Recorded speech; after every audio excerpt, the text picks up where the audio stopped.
Thrift shopping is about buying used. It started out as kind of an easy way to get some good high quality items into my wardrobe when I was living on a really strict budget. But basically it's like a really cheap, affordable way to like find great outfits and like find treasure. Making sure that what you are buying, you actually need. Shopping for secondhand clothes was a way to kind of thrift, right? To make your dollar stretch. Whether it's a worn-out pair of jeans, a vintage jacket, or a sweater with just enough wear and tear, people love to thrift. Once having a stigma for being dirty or too cheap, thrift shopping and its preconceived notions have changed in big ways. Now being a fun and adventurous shopping experience, buyers never know what they are going to find.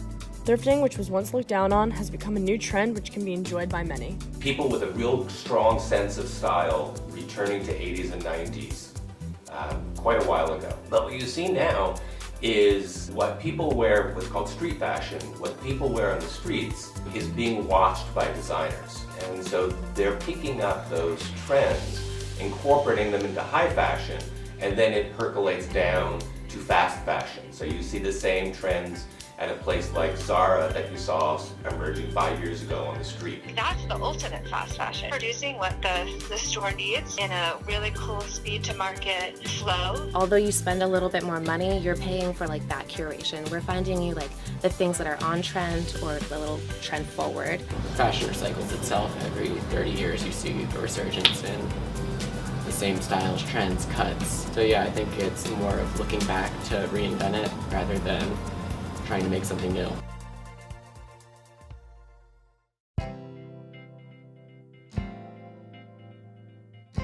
Thrifting has become normalized in streetwear and almost kind of idealized, I guess, and people want to know where you got something and, you know, that sort of thing. And I think at least FIT, I'm kind of in this silo where like you see students kind of doing, like trying to express themselves in the best way possible. And so I get to see that like people are really proud when they find something that is unique. And I think unique comes from thrifting a lot of the time. And then now brands are kind of catching up to that. I think, though I know it's not perfect, that is, we're getting closer to a more circular model. Right now, I think it's a great option, and I'm happy to see that it's become cooler and cooler, I think, at least over the past few years. But I've seen, you know, I think people, like I said, people appreciate something that's unique, and for students, it's cheap. Vintage and thrift in particular have always interested me on a personal level. I didn't do a lot of it until actually college. I'm very clothes obsessed, so I feel like coming in and just being able to like see what's coming through and keeping track of like trends, and I love colors. Yeah, and I love the people who come through here, I think, the most. Specifically, like Batter Street Jeans is like geared towards like vintage and like out of the ordinary clothes. So I don't feel like it's super competitive. We often recommend that people go to other stores for certain things, and we often tell people to donate their clothes to other places or to get money, you know, for their clothes at other places. So I feel like it's quite cooperative. I don't feel like it's competitive.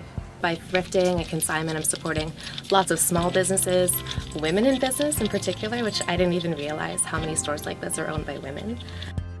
Definitely my wardrobe has slowly been shifting into things that I've thrifted if people can find the right places and choose to do it. And then I think it's good. You know, I think it's a good option and better than fast fashion for sure.